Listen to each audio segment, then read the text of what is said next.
আসসালামু আলাইকুম। সকলের সুস্বাস্থ্য কামনা করে আরও একটা নতুন রেসিপি নিয়ে আপনাদের সামনে হাজির হয়ে গিয়েছি। আশা করি ভালো লাগবে। আর যদি ভালো লেগে থাকে তাহলে অবশ্যই আমার ভিডিওটিতে একটা লাইক দিয়ে যাবেন। একটা লাইক আপনাদের কাছে হয়তো কোনো মূল্য নেই, কিন্তু আমার কাছে অনেক মূল্যবান। কেননা আপনাদের একটা লাইকের কারণে কিন্তু আপনাদের মতো আরও 10 জনের কাছে পৌঁছে যাবে, আর সেটা আমার অনেক হেল্প হবে। আর আপনারা যদি ফেসবুক থেকে দেখে থাকেন তাহলে ফলো করে রাখবেন, ফলো দিয়ে রাখবেন, যাতে আমি পরবর্তীতে নতুন নতুন কোনো ভিডিও দিলে আপনারা দেখে নিতে পারেন। আর আমার চ্যানেলটিকে সাবস্ক্রাইব করে আর ভিডিওগুলোকে বেশি বেশি করে শেয়ার করে দিন, যাতে আরও অন্যরাও দেখতে পারে। তো এখানে কিছু চিকেনের পিস নিয়েছি, আর হচ্ছে এখন ধুয়ে পরিষ্কার করে পানি ঝরিয়ে নিয়েছি। এখন এর মধ্যে হচ্ছে এক চা চামচ হচ্ছে আদা বাটা, 1 চা চামচ রসুন বাটা, দুইটা মিলেই দিয়েছি। আর দিয়ে দিচ্ছি হাফ চা চামচ গোলমরিচের গুঁড়া, একটু লবণ, আর কর্নফ্লাওয়ার দিয়েছি হচ্ছে আমি 1 টেবিল চামচ, আর ময়দা দিয়েছি 1 টেবিল চামচ থেকে একটু কম। মরিচ গুঁড়ো দিয়ে দিচ্ছি হাফ চা চামচের মতো, হলুদ গুঁড়ো দিয়ে দিচ্ছি হাফ চা চামচের মতো। আর এখানে হচ্ছে একটা ডিম ফেটিয়ে নিয়েছি। আর ডিমটা আমি হচ্ছে সম্পূর্ণটুকু দেবো না, যেহেতু ডিমটা একটু বড় সাইজের ছিল আর মুরগির অল্প নিয়েছি, তো সবটুকু ডিম লাগবে না, কিছুটা দিয়েছি আর বাকি কিছুটা রেখে দিব।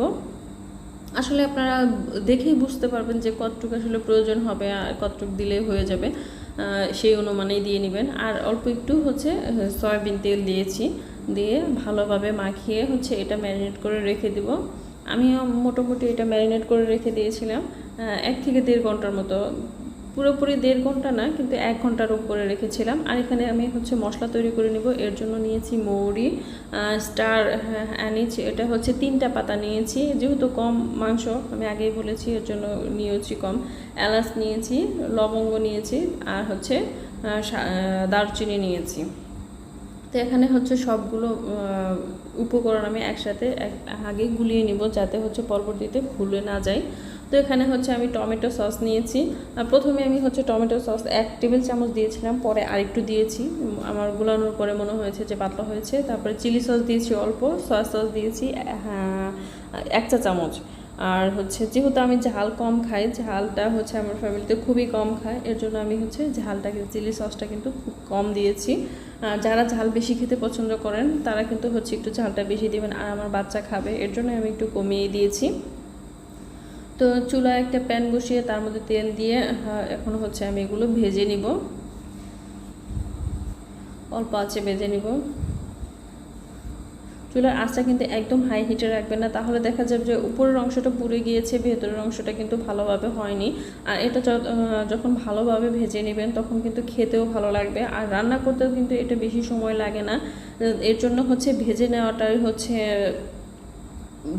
ভালো করে ভেজে নিতে হবে, যাতে হচ্ছে মাংসটা মজা লাগে, খেতে ভালো লাগে।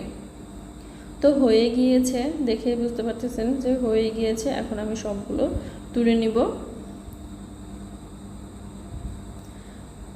আর এই মাংসটা আমি আজকে রান্না করব একদম হচ্ছে ক্যাপসিকাম বা হচ্ছে টমেটো বা হচ্ছে এগুলো সম্পূর্ণ ছাড়া, যে এইটা ছাড়াও যে আসলে কতটা মজা করে রান্না করে খাওয়া যায়, এটা এটা আপনারা বাসায় একবার যখন করে খাবেন তাহলেই বুঝতে পারবেন। আমরা কিন্তু চিলি সস বলতেই দেখা যায় যে ক্যাপসিকাম, টমেটো, এই সেই এগুলো দিয়ে তারপরে হচ্ছে খাওয়ার চিন্তা করি, হাতের কাছে না থাকলে দেখা যায় খাই না।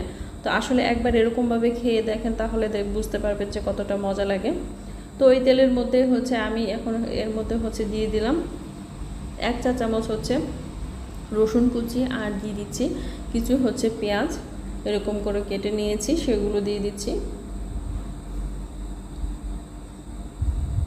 হালকা কিছুটা ভেজে নিব। এর মধ্যে আবার আমি হচ্ছে একটু আদা রসুন বাটা দিয়ে দিলাম, অল্প একটু করেই দিয়েছি।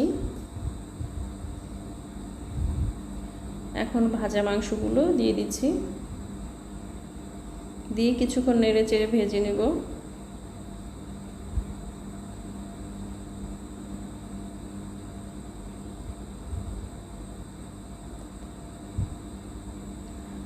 ভেজে নেওয়া হয়ে গিয়েছে। এখন আমি টমেটোর যে বা সব টমেটো বলেছি, সসগুলো যে হচ্ছে গুলিয়ে নিয়েছিলাম সেগুলো হচ্ছে আমি দিয়ে দিচ্ছি। আর যে মশলাটা আমি হচ্ছে গুঁড়ো করে নিয়েছিলাম, যে আপনাদের দেখাইছিলাম যে আমি কি কি মশলা নিয়েছি, সেগুলো হচ্ছে গুঁড়ো করে নিয়ে এখন এর মধ্যে দিয়ে দিলাম, দিয়ে নেড়ে চেড়ে কিছুক্ষণ রান্না করে নেব। তো কিছুক্ষণ রান্না করার পরে এখন আমি এর মধ্যে দিয়ে দিব হচ্ছে আমি এখানে 1 চা চামচ কর্নফ্লাওয়ার গুলিয়ে রেখেছিলাম, সেটা দিয়ে দিচ্ছি। বেশি পরিমাণে কিন্তু দেবেন না, তাহলে দেখা যাবে যে গ্রেভিটা অনেক ঘন হয়ে গিয়েছে, তখন দেখা যাবে যে ভালো লাগবে না খেতে। আসলে সব কিছুরই একটা পরিমাণ থাকে, অনেকটা কিন্তু চোখের আন্দাজেও করা যায়। তো তারপরেও আমি হচ্ছে বলে দিলাম যে আমি কতটুকু দিয়েছি। তো দিয়েছি কাঁচামরিচ দেওয়ার পরে কিছুক্ষণ নেড়ে চেড়ে রান্না করে তারপরে এই যে হয়ে গিয়েছে, এখন আমি হচ্ছে নামিয়ে নিব।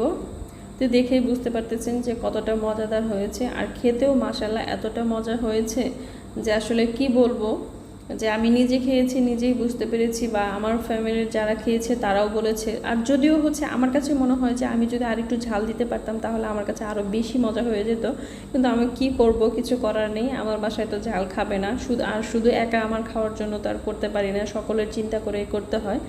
তো এই তো হয়ে গিয়েছে। আর আপনাদের যদি একটু ভালো লেগে থাকে তাহলে অবশ্যই আমার চ্যানেলটিকে সাবস্ক্রাইব করে আমার পাশে থাকেন, কারণ আপনাদের সাথে একই কথা বারবার বলি এ কারণে যে আসলে সবাই আমার এক ভিডিও কিন্তু সবাই দেখে না, কে কোনটা দেখবে।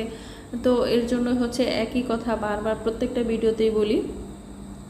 আর যেটা বলবো যে আমি সকলের ভিডিওতে কিন্তু লাইক দিয়ে তারপরে দেখি, কেউ ভাববেন না যে আমি কারো ভিডিওতে লাইক দেই না। Thank you.